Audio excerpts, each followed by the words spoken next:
Apakah Anda sering menghabiskan berjam-jam menyiram tanaman dengan selang, berusaha memastikan setiap petak kebun terairi dengan baik? Atau mungkin Anda hanya menyalakan sprinkler dan berharap semua akan baik-baik saja? Kita semua pasti pernah melakukannya. Tapi bagaimana jika saya beritahu Anda, cara menyiram yang salah tidak hanya membuang-buang waktu dan air, tapi juga bisa mengakibatkan separuh hasil panen Anda mati sia-sia?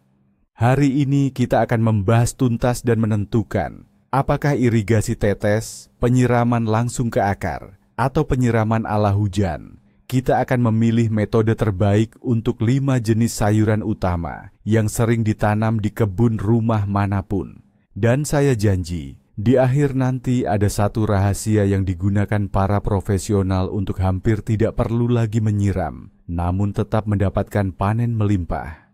Mari kita ulas singkat 3 metode utama kita ini. Pertama, penyiraman ala hujan. Ini seperti memandikan tanaman di musim panas. Mudah, cepat, tapi seperti yang akan kita lihat, sangat berisiko. Kedua, penyiraman langsung ke akar. Pendekatan yang lebih terarah. Anda menyalurkan air langsung ke pangkal batang menggunakan alat penyiram atau selang. Kedengarannya ideal, tapi metode ini juga punya tantangannya sendiri. Dan ketiga, irigasi tetes. Sebuah sistem pipa dan penetes yang secara perlahan dan merata mengalirkan air langsung ke akar tanaman. Kedengarannya rumit? Mungkin saja. Tapi ini adalah cara menyiram yang jenius bagi mereka yang malas. Yang paling menarik sekarang adalah bagaimana kita bisa menerapkan semua informasi ini pada tanaman kesayangan kita di kebun. Mari kita mulai dengan raja kebun yang sesungguhnya, si tomat. Buahnya segar, harum, dan jadi dasar setiap hidangan salad. Namun, di balik penampilannya yang mengagumkan, ada sifatnya yang cukup rewel, terutama soal air. Satu saja kesalahan dalam penyiraman bisa merusak semua jerih payah Anda. Mari kita langsung singkirkan metode yang paling berbahaya, penyiraman dari atas atau overhead irrigation. Ingat baik-baik, menyiram tomat sampai daunnya basah itu sama saja dengan menggelar karpet merah untuk Phytophthora dan berbagai penyakit jamur lainnya. Bayangkan, tetesan air tertinggal di daun, lalu matahari bersinar terik. Ini menciptakan lingkungan rumah kaca yang sempurna, semacam resor bagi spora-spora berbahaya untuk berkembang biak. Dalam hitungan jam, spora itu bisa tumbuh dan menginfeksi tanaman. Apalagi percikan air yang memantul dari tanah bisa membawa partikel tanah yang mengandung patogen langsung ke daun bagian bawah. Ini adalah jalan pintas menuju penyakit. Jadi, alat penyiram dan nozzle, selang model shower. Jauhkan dari tanaman tomat Anda. Ini adalah tabu besar untuk tomat. Oke, mungkin Anda akan bertanya, bagaimana dengan metode penyiraman langsung ke akar menggunakan ember atau selang? Metode ini memang jauh lebih baik. Air langsung meresap ke tanah, ke bagian yang seharusnya, dan daun serta batang tetap kering. Ini adalah keuntungan besar dalam menjaga kesehatan tanaman. Namun, ada beberapa kekurangannya juga. Pertama, cara ini memakan banyak waktu dan tenaga, terutama jika Anda memiliki rumah kaca yang luas atau banyak petak kebun. Kedua, sangat sulit untuk memastikan setiap tanaman mendapatkan jumlah air yang sama. Akibatnya, ada tanaman yang terairi dengan baik, sementara tetangganya menderita kekeringan. Perubahan kelembaban yang ekstrim ini menyebabkan stres berat pada tanaman. Apa hasilnya? Buah tomat pecah-pecah dan busuk ujung buah, yaitu bintik kering yang tidak sedap dipandang di ujung tomat. Semburan air yang terlalu kuat dari selang juga bisa dengan mudah mengikis tanah dan membuat akar-akar yang lembut terpapar. Jadi, metode ini bisa diterima, tapi memang butuh ketelatenan dan kesabaran. Dan akhirnya, kita tiba pada solusi ideal, sang juara sejati, irigasi tetes. Bayangkan saja, di sepanjang bedengan Anda terpasang sistem selang atau pipa, dan di dekat setiap tanaman, air mengalir perlahan, tetes demi tetes, langsung menuju zona akar. Ini menyelesaikan semua masalah tomat Anda. daun selalu kering, jadi Phytophthora tidak punya celah untuk menyerang. Tanah menjadi lembab secara merata dan mendalam, tanpa kekeringan atau genangan air. Tanaman tidak mengalami stres, buahnya tidak pecah, dan busuk ujung buah pun tidak akan muncul. Akar tumbuh kuat dan menembus tanah lebih dalam, membuat tanaman tomat Anda kokoh dan sehat. Yang paling penting, ini menghemat banyak waktu Anda. Cukup rakit sistem sederhana ini satu kali, dan ia akan bekerja untuk Anda sepanjang musim tanam. Ini adalah cara teraman dan paling efektif untuk mendapatkan panen tomat yang benar-benar melimpah dan berkualitas premium. Sudah beres dengan si raja kebun. Sekarang kita beralih ke tetangga terdekatnya, sekaligus si juara minum air, mentimun yang renyah. Seperti yang kita tahu, mentimun itu 95% terdiri dari air. Jadi, sepertinya wajar kalau mereka butuh kelembaban sebanyak mungkin, dan makin banyak makin bagus. Tangan pun rasanya gatal, ingin mengambil alat penyiram untuk memberinya hujan tropis sungguhan. Karena mentimun suka udara lembab, kan? Memang benar, tapi ada satu tapi yang sangat besar. Udara lembab memang bagus. Namun menyiram daun dengan air dingin, itu justru jalan pintas menuju bencana. Daun mentimun itu sangat lembut dan rapuh. Begitu basah di cuaca hangat, musuh paling menakutkan mentimun akan langsung menyerang, embun tepung. Lapisan putih seperti tepung ini bisa menghancurkan seluruh kebun Anda dalam hitungan hari. Selain itu, menyiram daun di siang hari, di bawah terik matahari, bisa menyebabkan luka bakar. Setiap tetesan air berfungsi seperti lensa kecil, membakar lubang di daun. Jadi, penyiraman lewat atas untuk mentimun itu seperti bermain rolet Rusia dengan seluruh panen Anda sebagai taruhannya. Oke, sekarang kita bahas menyiram langsung ke akar menggunakan alat penyiram atau selang. Cara ini jauh lebih aman karena daunnya tetap kering. Tapi, di sini pun ada beberapa detail iblis yang tersembunyi. Detail pertama adalah sistem akar mentimun. Akarnya sangat dangkal dan lembut, bagaikan jaring laba-laba yang tipis. Semburan air yang kuat bisa dengan mudah mengikis lapisan atas tanah dan secara harfiah merobek akar-akar yang rapuh ini. Tanaman akan cedera parah dan pertumbuhannya terhenti. Detail kedua, dan yang paling penting, adalah suhu air. Mentimun itu sangat manja dan panik ketakutan pada dingin. Menyiram dengan air es langsung dari sumur bor atau sumur gali akan menyebabkan syok terberat bagi mereka. Justru karena stres inilah, bakal buah mereka bisa rontok dan, yang paling menjengkelkan, timbul rasa pahit yang tidak enak pada buahnya. Ya, betul sekali. Mentimun pahit itu paling sering disebabkan oleh penyiraman yang salah, yaitu dengan air dingin. Dan sekali lagi, inilah pahlawan kita muncul ke permukaan, irigasi tetes. Untuk mentimun, ini bukan sekadar metode terbaik, tapi satu-satunya cara yang benar. Pertama, sistem ini mengalirkan air sangat pelan, tidak mengikis tanah, dan tidak melukai akar permukaan yang sensitif. Kedua, saat melewati selang atau pipa gelap yang tergeletak di tanah, air punya cukup waktu untuk menghangat hingga suhu yang nyaman dan hangat. Tidak ada lagi syok dan stres. Ketiga, sistem irigasi tetes menjamin kelembaban yang konstan dan stabil, yang tanpanya mustahil mendapatkan mentimun manis dan renyah. Ini menciptakan mikroklimat yang ideal di sekitar akar. Jadi, jika Anda bermimpi bisa memanen mentimun manis tanpa sedikit pun rasa pahit, yang sempurna dan seragam sepanjang musim panas, sistem irigasi tetes adalah kunci keberhasilan Anda 100%. Beralih dari timun, mari kita bahas bangsawan sejati dari selatan, paprika manis. Jika timun cuman peminum air biasa, maka paprika ini adalah gourmet yang rewel dan manja. Mereka tidak hanya butuh air, tapi juga stabilitas dan kenyamanan, seperti menginap di hotel bintang 5.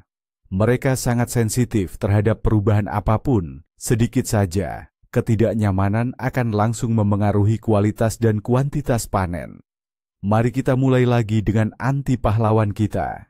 Penyiraman dengan sprinkler atau sistem siram atas. Bagi paprika, ini hampir sama merusaknya dengan tomat. Daun yang basah adalah undangan bagi penyakit jamur. Namun paprika punya satu kelemahan lain, bunga-bunganya yang rapuh dan lembut. Semburan air yang kuat dari sprinkler bisa merusak bunga secara fisik, atau yang lebih parah, menghanyutkan serbuk sari. Akibatnya, bunga akan rontok begitu saja, dan Anda tidak akan mendapatkan buah paprika di tempat itu. Selain itu, air yang menggenang di pangkal buah, tempat ia menempel pada batang, sering menyebabkan pembusukan. Anda menunggu paprika matang, tapi malah mulai membusuk langsung di pohonnya. Ini sangat menyebalkan.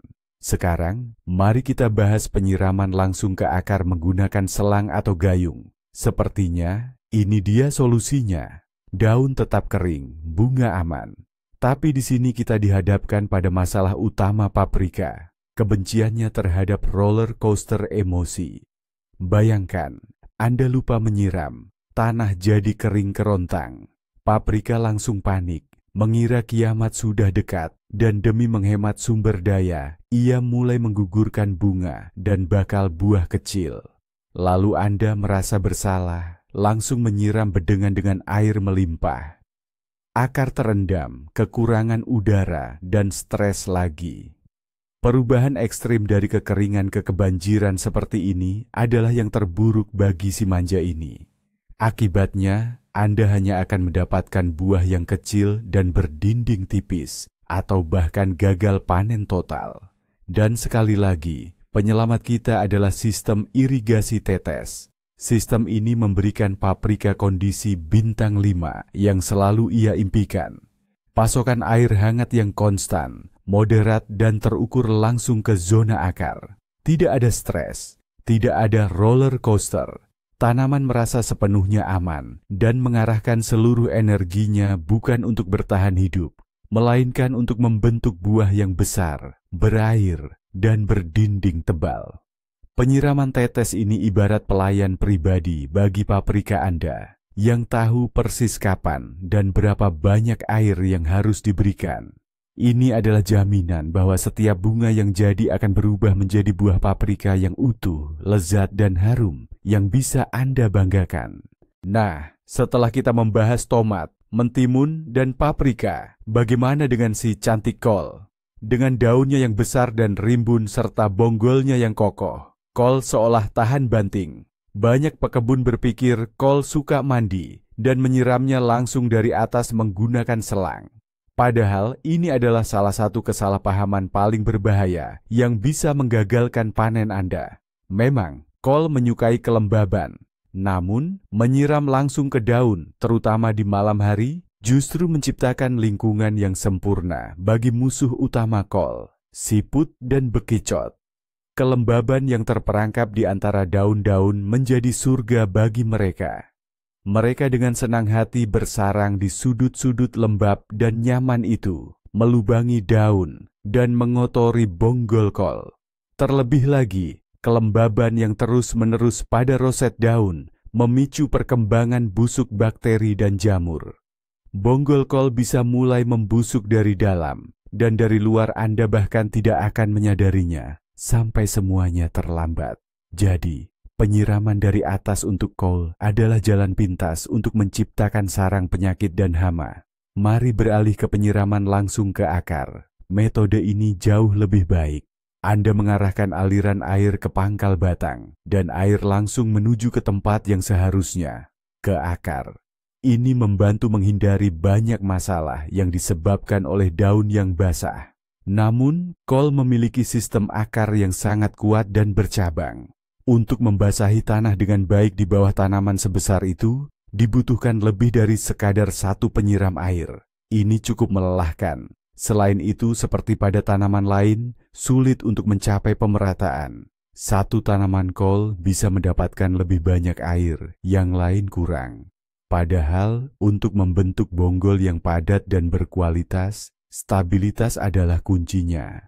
Perubahan drastis dari kekeringan ke penyiraman berlebihan dapat menyebabkan bonggol retak, terutama pada tahap pematangan akhir. Dan sekali lagi, irigasi teteslah yang menjadi solusi utama. Untuk kol, metode ini memecahkan beberapa masalah sekaligus. Pertama, daun dan bonggol tetap kering, sehingga menghilangkan lingkungan nyaman bagi siput dan pembusukan. Ini adalah keuntungan besar.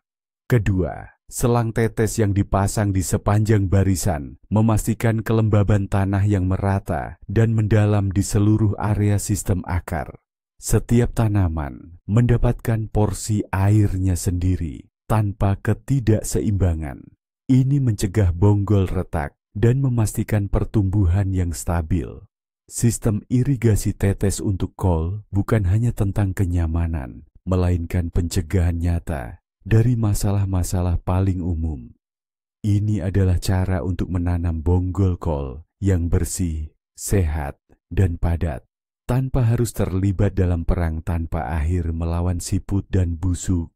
Terakhir, mari kita intip apa yang ada di bawah tanah. Kita bicara soal wortel dan umbi-umbian lain seperti bit dan lobak. Nilai utama mereka memang tersembunyi dari pandangan kita.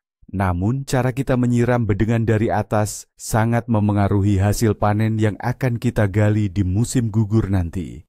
Rahasia wortel yang lurus, manis, dan besar justru terletak pada pemberian air yang tepat. Mari kita mulai dengan metode paling umum, penyiraman menggunakan sprinkler atau sistem semprot. Kelihatannya mudah, bukan? Tinggal nyalakan sprinkler dan seluruh bedengan tersiram sekaligus. Namun metode ini punya dua kekurangan serius untuk tanaman umbi-umbian. Pertama, setelah penyiraman semacam ini, permukaan tanah sering membentuk lapisan keras. Lapisan ini menghalangi udara mencapai akar dan menyulitkan bibit muda untuk tumbuh menembus tanah. Anda harus terus-menerus menggemburkan tanah, berisiko merusak tunas-tunas muda yang rapuh. Kedua, penyiraman semprot tidak memastikan tanah basah secara mendalam. Air hanya membasahi 5-10 cm teratas. Akibatnya, alih-alih tumbuh lurus ke bawah, wortel mulai bercabang dan mengeluarkan akar-akar samping untuk mencari kelembapan. Inilah yang menyebabkan wortel jadi jelek, bengkok, dan punya banyak ekor, sehingga sulit dibersihkan. Menyiram langsung ke pangkal tanaman menggunakan gembor atau selang adalah pilihan yang lebih baik, karena ini bisa menghindari pembentukan lapisan keras di permukaan tanah, asalkan air disiramkan perlahan di antara barisan tanaman. Namun, ada masalah tersembunyi di sini, ketidakmerataan. Sangat sulit untuk menyiram bedengan hingga kedalaman yang dibutuhkan, yaitu 20-30 cm secara merata di sepanjang barisan. Ada bagian yang Anda siram lebih banyak, ada yang lebih sedikit. Akibatnya satu wortel tumbuh dalam kondisi ideal, sementara yang lain hanya berjarak 10 cm darinya, menderita kekeringan. Kondisi stres seperti ini tidak hanya menyebabkan deformasi umbi, tetapi juga retaknya. Anda pasti pernah melihat wortel dengan retakan memanjang yang dalam. Itu adalah hasil klasik dari perubahan mendadak dari kekeringan ke penyiraman yang berlebihan. Solusi ideal, seperti yang mungkin sudah Anda duga, kembali lagi adalah irigasi tetes.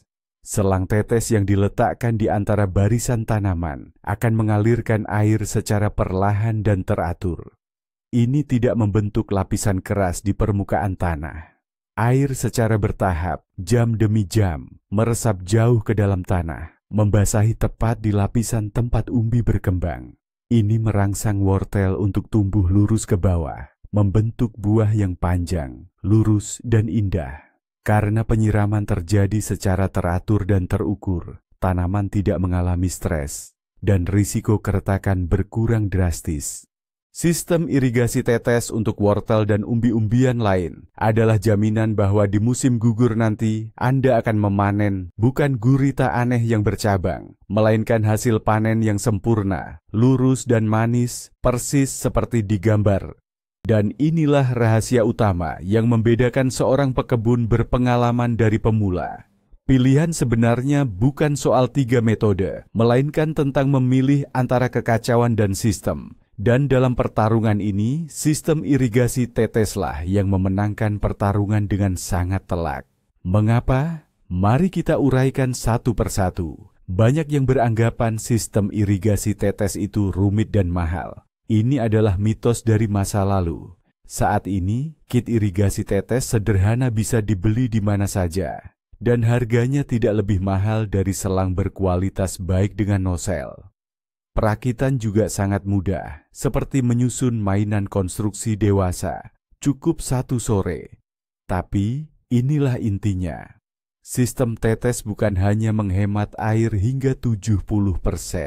Bukan pula sekadar melindungi tanaman dari penyakit jamur, karena daun tetap kering. Yang terpenting adalah penghematan waktu dan tenaga Anda. Bayangkan, Anda mengatur sistemnya hanya sekali. Dan sepanjang musim panas, kebun Anda akan terairi secara otomatis, sempurna, sedikit demi sedikit, setiap hari, langsung ke akar tanaman. Ini adalah cara yang paling disukai tomat, cabai, dan mentimun. Ini adalah jaminan panen melimpah dan stabil tanpa perlu Anda campur tangan setiap hari. Bisa dibilang, ini adalah agronomi pribadi Anda yang bekerja 24 jam sehari, 7 hari seminggu. Jadi apa kesimpulannya? Penyiraman dengan sistem sprinkler adalah solusi darurat saat kekeringan hebat, namun bukan metode perawatan rutin jangka panjang. Penyiraman langsung ke akar adalah kompromi yang baik jika Anda hanya memiliki beberapa bedeng tanaman. Namun, sistem irigasi tetes adalah investasi jangka panjang Anda untuk tanaman yang sehat, panen yang melimpah, dan yang terpenting untuk waktu luang Anda. Terima kasih sudah menonton video ini sampai selesai. Jika Anda merasa video ini bermanfaat, jangan lupa berikan jempol atau like dan berlangganan channel ini agar tidak ketinggalan tips-tips baru seputar berkebun. Sekarang, pertanyaan untuk Anda. Metode penyiraman apa yang biasa Anda gunakan? Dan jenis sayuran apa yang paling sering membuat Anda kesulitan saat merawatnya? Beritahu kami di kolom komentar. Mari kita diskusikan bersama.